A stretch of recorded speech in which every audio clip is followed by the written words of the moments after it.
Hello, everyone. It's that time of the week again. It's FPL time on Yep. Football Pundits.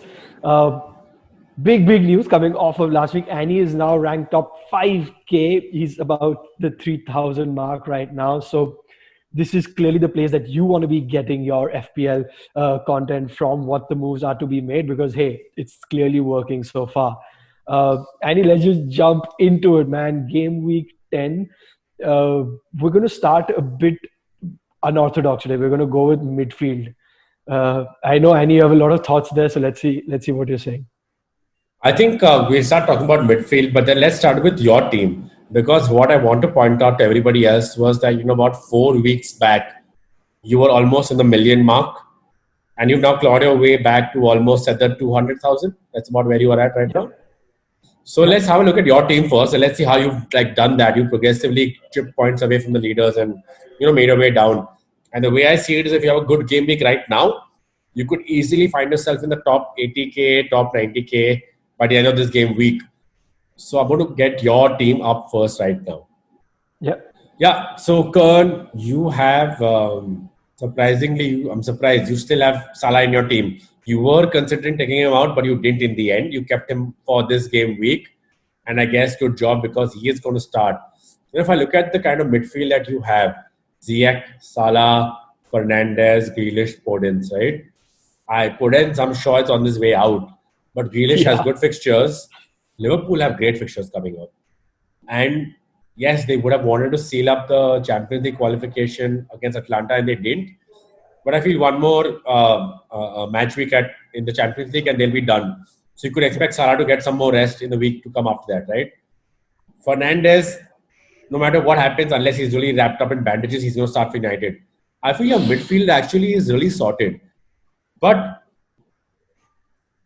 some are saying that Ziyech is not the player to have. You could go off better with the likes of Jota and do a double up. I'm torn about that. Look, Zaha is missing this game week. He's tested COVID positive. Hopefully recovers soon. But if I look at a midfield, I think it's a template midfield. I don't think you should change anything. What is your thought for this game week? So my only thing missing from this team is City assets. City are going to start an incredible run of fixtures, starting with this week home to Burnley, which I think is the pick of the fixtures this week for me, along with Leicester, of course, which we'll discuss. But City needs to be in everyone's plans now, so I'm actually thinking of going Podence obviously on his way out to all the way up to Kevin De Bruyne. And I already have 2 million in the bank, so that helps. And I'm going to switch out Kane for Bamford to make that happen. Ziyech, I think I'm gonna keep. Yes, this week Tottenham may not be, but in the long run, I think he will get the points. You saw last week as well. He didn't get points because his forwards weren't finishing for him. It's not like he wasn't creating the chances. I think that will change.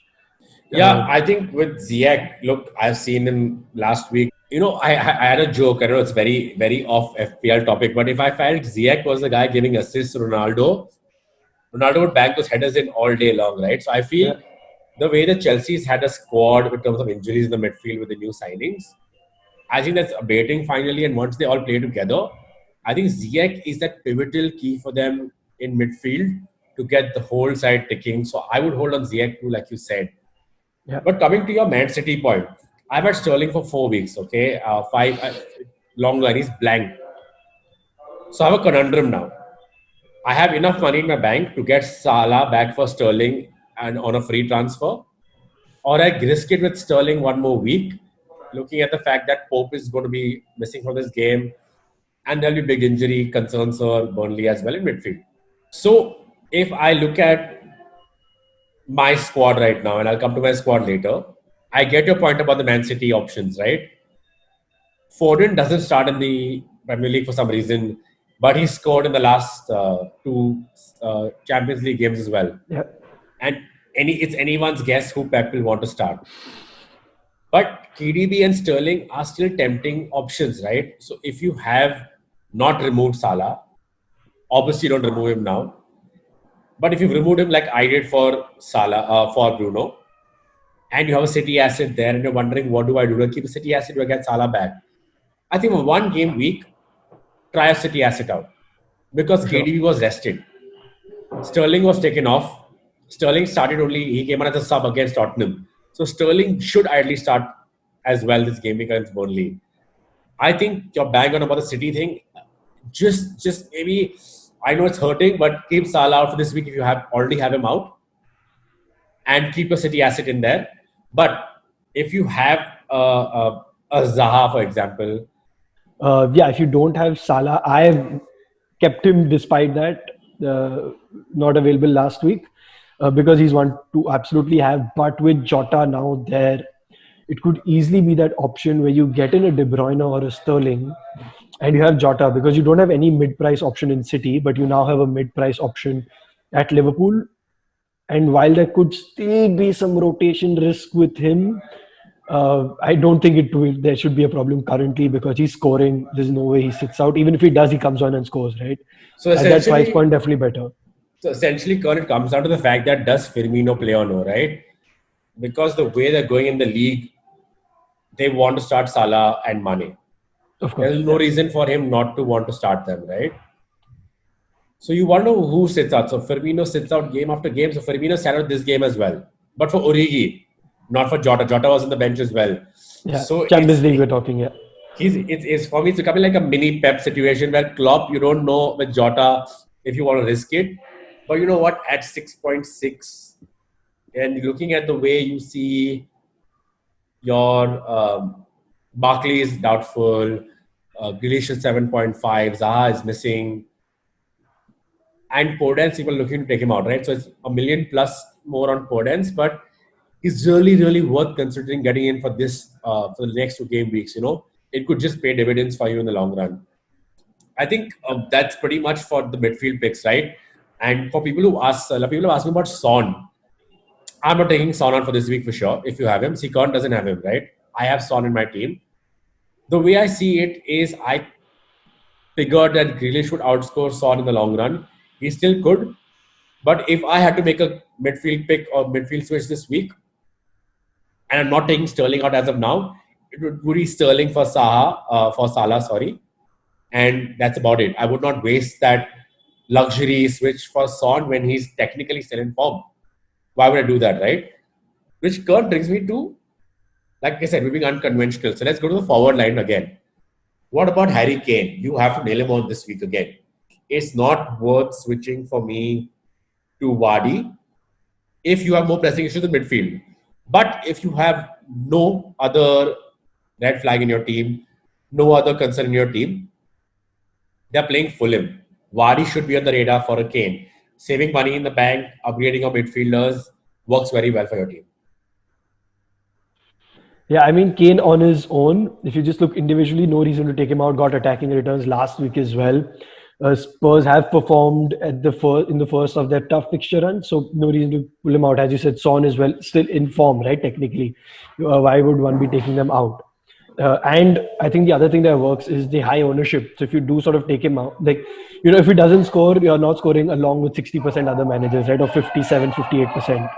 It's not like you're going to miss out. But the thing with me is, for me, it's either the reason I'm taking out Kane is not because of Kane himself, and it's a difficult decision, but it's about facilitating the other moves, and seeing the team where I want to go. So for me, it's basically Kane plus Podence or Bamford plus De Bruyne. And I think the latter gets me more points. Looking at the fixture Kane has, yes, he could get an explosive return, but just thinking about it logically, we'd probably look at a 1 goal in such a game, right, which Bamford can easily get for me. And De Bruyne, you obviously expect to outscore Podence, especially this week, right? So that's how I'm viewing it. So that -4 that I'll have to take will get sort of covered as well. Kane, not that covered in the next 2-3 fixtures, whereas Bamford 2 away games. And he's getting his returns in the away games. De Bruyne, again, don't need to speak on. So that's the reason I'm making that switch. In my specific team, that's how it works. And as you said, Annie, if people are looking to go on from Kane, which you don't necessarily have to, Vardy is a great pick. I was about to tell you that we drifted away so deep away for the last 2 minutes. We forgot to talk about Vardy himself. So Vardy, obviously a great pick. You look at the teams that are playing Fulham and West Brom every week, right? In terms of the teams you want, the attacking players you want to pick, Vardy has Fulham. That's completely there for him. The only problem is Vardy's not been scoring at home. Although I don't see that being a problem this week. I think that's going to be rested off. He'll easily get a couple of returns. They were completely crap against Liverpool. They did not come out there to play.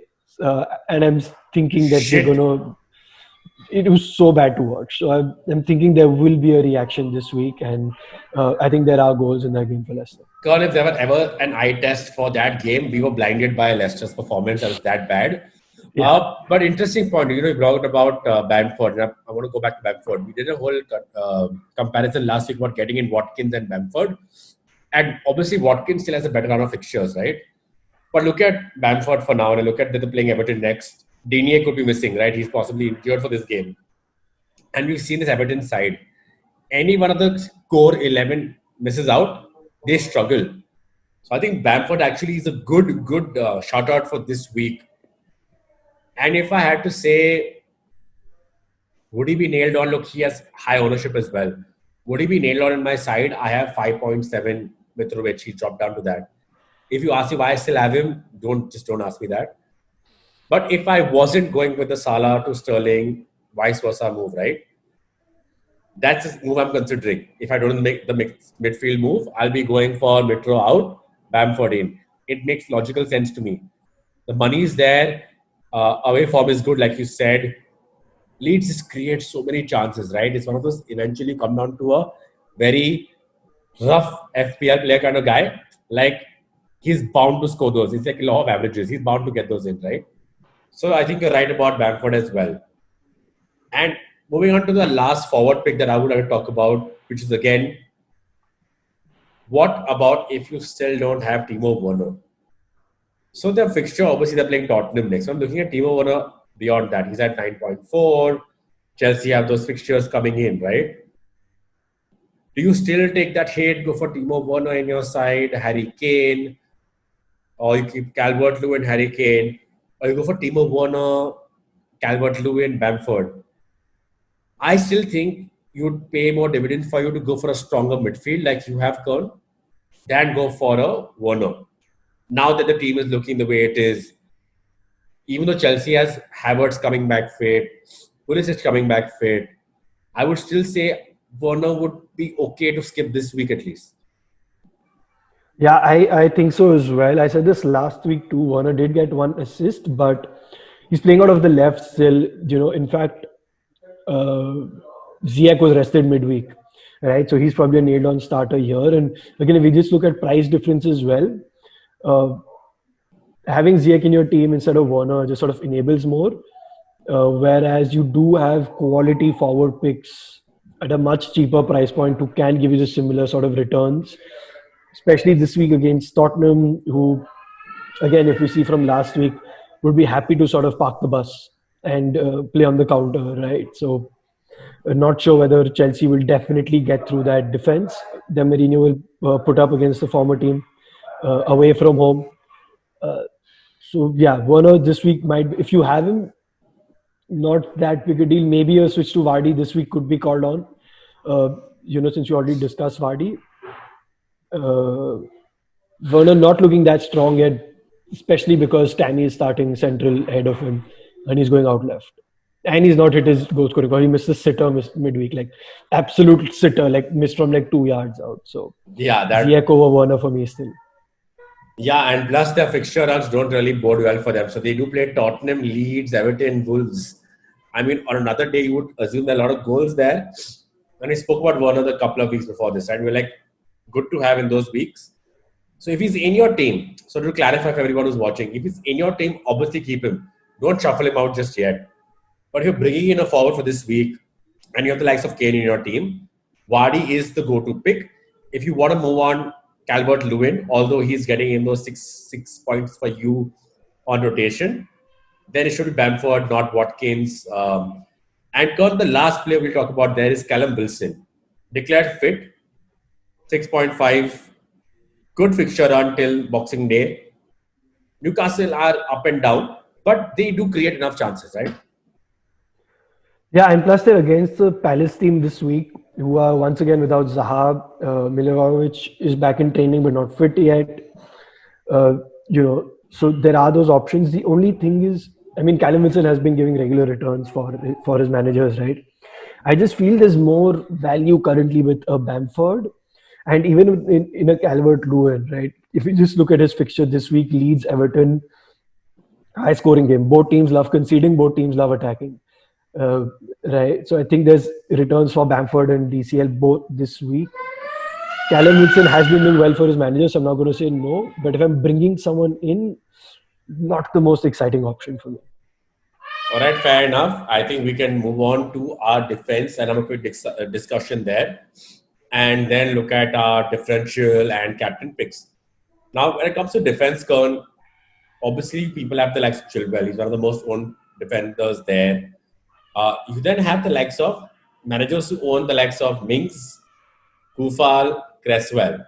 So I want to look at more of the likes of. So if you have Chilwell, obviously you don't move him on for one game week. You keep him. I know there's Everton coming up, there's Wolves, but Chilwell looks solid. He's kind of guy who will still get you those assists, maybe a shot at goal, because he finds himself sometimes on the edge of that box, always looking to put in that ball. Right?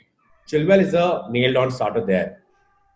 What about your Cresswells and Kufals and Mings? I would still say if you haven't got an Aston Villa or West Ham defender into your team, definitely look at West Ham over Aston Villa. You think that's true for you? Because Villa have obviously the better fixture run. I think in the short term, West Ham fixtures don't look too bad. And again, I said this last week, right? Villa options, I have Martinez in goal, so I don't need to look at another defender. If you don't, because there are people who have McCarthy in goal, then get a Villa defender. You need one Villa defensive asset, is what I'm saying, but you can easily enable one Villa defensive asset and one West Ham defensive asset, especially because you have the likes of Sufal available at 4.5, right? You have that budget option pick there, especially now with confusion. Mitchell didn't start last week, right? If you're looking for replacements there, if you're not sure with a couple of other defenders not fit and some of our budget picks now being eased out of teams, I think one of both is the way to go. There's no reason why you shouldn't have either. Yeah, and look, we've also spoken about having the likes of your Leeds defenders in your team. I don't think now's the time to get those kind of players in. So if you're looking to make into defensive changes and you have your midfield set, luckily, and your forward line is set, for me, definitely look at getting the likes of a Kufal in at 4.5, nailed on starter, like Kern said. Finds himself very in attacking positions as well himself. So someone you should consider. Cresswell has had a price increase this week, but again, a nailed on starter. If I look at moving on your Wolves defender, if you still have Says for some reason in your team, Says to a Cresswell is a no-brainer. Like, I don't even know why you still have him. And Kern, to finish off the defensive point, right? What about Robertson? Is there a case like we talk about Jota, Salah double up, or Mane in your team? Why are we not talking about having Robertson back in your team? Let's say taking out a Kane in your team, getting in a DCL, Bono, Mitrovic, or Bamford, putting in that 2 million in your defender, upgrading it to a Robertson. So Robertson, if you have him, keep him sort of thing. It's just that I don't want to put that much money in my defense right now, looking at the sort of premium points coming in from the mid and forward, especially because you have the likes of Chilwell giving you returns. And two other names that I think, are good options to look at this week, especially if you were looking for a Dini replacement. You said Cresswell. I think Bellerin is doing a great job for Arsenal. He got 3 bonus last week. Arsenal are keeping clean sheets. They're against Wolves, who can't seem to be scoring right now. Or at least scoring freely as they did last season. I think Bellerin is a great differential sort of option there in defense. And also Cancelo. Burnley don't look likely that they're going to score that often either. They're away to City, who have a great fixture run. So I see those sort of options being available. Hasn't sold me on Robertson, yes, but he is getting those returns. The managers that stuck with him through these weeks, he got them a return last week finally. Right now, I'm not jumping on him. Maybe review that a week or two down the line. Just not sold on it currently All right, because fair of just enough. just because of other options being available. That's it. All right, fair enough. We discussed Trent and Robertson throughout our first three episodes, right? And I kept telling you, and then eventually, when you said it, Robertson was the more convincing one, the cheaper one. He's the fitter one right now, and you saw And the way informed. he informed. He has been informed to be fair since the season started. He's the one Yeah, who's been actually getting that Liverpool side ticking when they're yeah. down. He's actually been putting those balls in for Salah across the wing. So yeah, that's a tough call for guys who are watching this. If you're wild carding, I would say Robertson deserves a shout into your team before Chilwell does also. Looking at Liverpool's fixtures, that's about it. That's the only reason I'm saying it, right? But otherwise, yeah, he seems like a luxury you can afford not to have a one more game week, and then maybe you can consider it, right? Yeah. So, Kaur, moving on to our differentials now. And for me, it's not that easy this week. So, Jota is highly owned again. You have your City players. You have the likes of Foden we've spoken about so much, but Pep just doesn't start him, right? So actually, I had to go differential this week. I'm not very okay with it, but I'm looking at the likes of James Milner. He's getting in assists. He won't necessarily play right back, so maybe Nico Williams will make way for him and he'll go right back again. But Milner seems to be doing okay on either wing in midfield. A good punt, if anything else, is differential this week. And looking at the fixtures, they have to come with the injuries they have. What do you think? Yeah, I guess Miller is an interesting one because Klopp has said that Trent is out for a couple of weeks more, so Miller will come in there. Not sure the penalty situation will be like with him and Salah both on field, but uh, could be a punt, I guess. Why not? Uh, my pick actually is Tammy Abraham. He's under 3% ownership. He is starting regularly. He's getting the supply that we thought Werner would be getting. In fact, Werner is now supplying to him as well. So my differential pick this week is Tammy Abraham.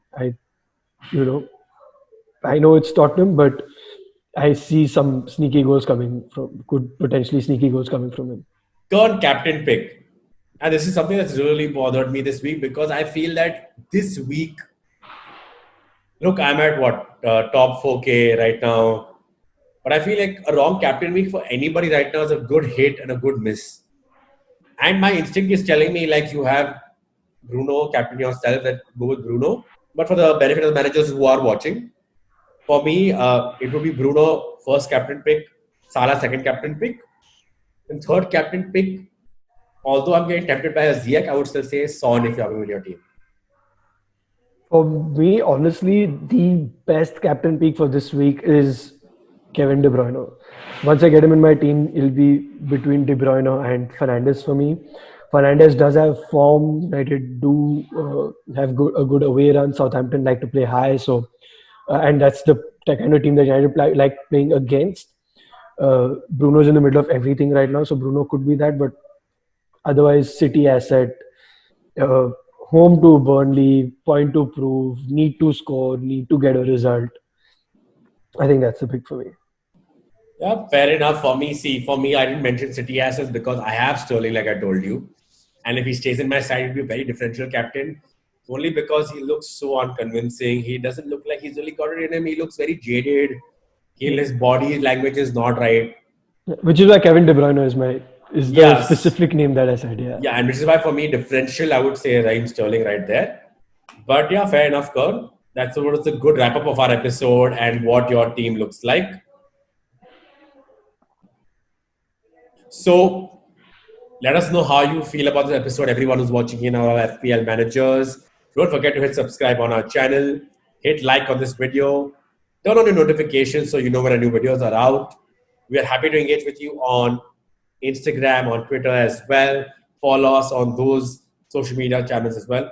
Kern, by the way, has, like I mentioned earlier, a lot of progress from being in the 2 million region to about the top, just about top 200K. And our other funded, Abhishek Iyer, who's not been part of this episode, unfortunately, is currently in the 100K region doing well himself. So, any tips you all need, hit us up. We'll be happy to engage with you all in any chat forum, of course. Cheers. Best of luck for this game week. We'll see you in the next one. Best of luck.